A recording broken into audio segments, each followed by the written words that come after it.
Hello everyone and welcome to my channel Easy English Literature. In this video we are going to study Walter Pater. So let's get started.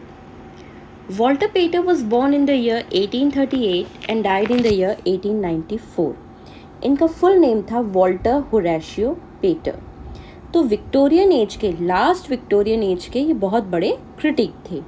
He was an English essayist as well as literary and art critic. He belonged to aesthetic movement and gave the term hedonistic aestheticism. तो ये aesthetic movement से belong करते थे और इन्होंने term दिया था hedonistic aestheticism. यानी कि ये एक एस्थेटिक क्रिटिक थे और बिलीव करते थे आर्ट फॉर आर्ट सेक की थ्योरी में. Art for art sake means art को हमें सिर्फ आर्ट की तरह ही देखना चाहिए. हमें ये नहीं सोचना चाहिए कि इस आर्ट से हमें क्या लेसन मिल रहा है या ये क्या मॉरल टीचिंग कर रही है. आर्ट पढ़ाने के लिए नहीं है, कुछ समझाने के लिए नहीं है. आर्ट सिर्फ आर्ट है.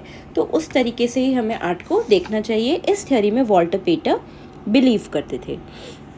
अब हम आ जाते हैं वॉल्टर पेटर के इम्पॉर्टेंट वर्क्स पे. तो इनका फर्स्ट और मोस्ट इम्पॉर्टेंट वर्क है द रेनेसा, जिसका फुल टाइटल है studies in the history of the Renaissance. ये कलेक्शन ऑफ एसेज है और इसमें इन्होंने स्टडी किया था कई सारे रेनेसा राइटर्स को. एडिथ वॉर्टन ने अपनी novel the age of innocence में इसे बताया है वंडरफुल न्यू वॉल्यूम. याद रखिए, एडिथ वॉर्टन ने अपनी novel the age of innocence में इसे बताया है, द रेनेसा को बताया है wonderful new volume. George Eliot ने कंडेम किया है इस वर्क को, यानी जॉर्ज एलियट को ये वर्क पसंद नहीं आया और इस वर्क के अगेंस्ट उन्होंने कहा है quite poisonous in its false principles of criticism and false conceptions of life. तो आपको ये ध्यान रखना है कि द रेनेसा को कंडेम किसने किया है? जॉर्ज एलियट ने. और क्या कहा है? quite poisonous in its false principles of criticism and false conceptions of life. जब हम बताते हैं कि द रेनेसा में इन्होंने कई सारे रेनेसा राइटर्स को या आर्टिस्ट को स्टडी किया है, तो उसमें 3 इम्पॉर्टेंट राइटर्स हैं या आर्टिस्ट हैं: Leonardo da Vinci, Michelangelo and Sandro Botticelli. आपको ये तीनों नाम ध्यान रखने हैं और इन तीनों ही राइटर्स पे जो ऐसे लिखे गए वो पब्लिश किए गए थे फोर्टनाइटली रिव्यू में. तो द रेनेसा में आप 3 राइटर्स के नाम ध्यान रखेंगे और कहाँ वो ऐसे पब्लिश हुए थे, फोर्टनाइटली रिव्यू, ये ध्यान रखेंगे. अब हम आ जाते हैं सेकेंड वर्क पे, मैरियस द एपिक्यूरियन, जिसका फुल टाइटल है Marius the Epicurean, his sensations and ideas. ये वन एंड ओनली नॉवल है बाय वॉल्टर पेटर. यानी वॉल्टर पेटर ने सिर्फ एक ही नॉवल लिखी है जो है मैरियस द एपिक्यूरियन. ये एक हिस्टोरिकल एंड फिलोसफिकल नॉवल है और सेटिंग जो है वो रोम में है. रिमेंबर, सेटिंग कहाँ की है? रोम की. And it's a historical and philosophical novel. Third work is appreciations and essay on style. यहाँ पे उन्होंने जजमेंट दिया है of some English writings and writers including Shakespeare. यानी कई सारे इंग्लिश राइटर्स और उनकी राइटिंग के ऊपर यहाँ पे उन्होंने जजमेंट दिया है, उनकी स्टाइल पे जजमेंट दिया है, जहाँ पे शेक्सपियर भी इंक्लूडेड हैं. और इसी में इन्होंने अप्रिशिएट किया है डी.जी. रोसेटी की पोएम्स को. तो आपको ध्यान रखना है कि एन एसे ऑन स्टाइल में उन्होंने किसकी या किन की पोएम्स को अप्रिशिएट किया है? डी.जी. रोसेटी की. फोर्थ वर्क है इमेजनरी पोर्ट्रेट्स.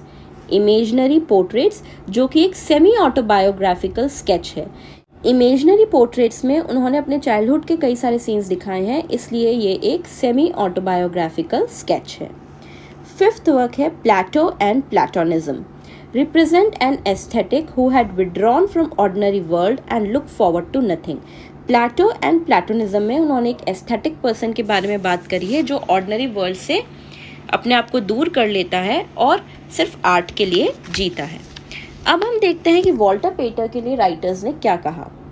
ऑस्कर वाइल्ड ने इन्हें ट्रिब्यूट पे करी in his work the critic as artist.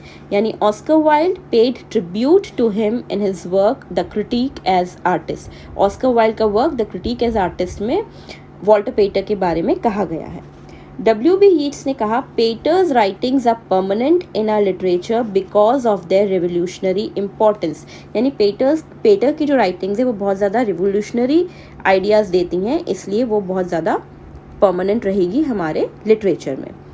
तो जब हम वॉल्टर पेटर की बात करते हैं तो बहुत डीप क्वेश्चंस नहीं आते हैं वॉल्टर पेटर से। आप सिर्फ ये ध्यान रखिए उनके इम्पॉर्टेंट वर्क्स के नेम, द रेनेसा में उन्होंने किन राइटर्स के बारे में बात करी, कौन सी थ्योरी पे वो बिलीव करते थे, जैसे आर्ट फॉर आर्ट से। उनका वन एंड ओनली नॉवल है मारियस द एपिक्यूरीन। एप्रिसिएशन जो ऐसे है वहाँ पे उन्होंने डी.जे. रोसेटी की पोएम्स को एप्रिशिएट किया। एंड इमेजनरी पोर्ट्रेट्स जो है वो एक सेमी ऑटोबायोग्राफिकल स्केच है। So that's it for Walter Pater. For more such videos, please subscribe to our channel, hit the like button, share and do comment. Till then, all the best, keep learning, bye bye.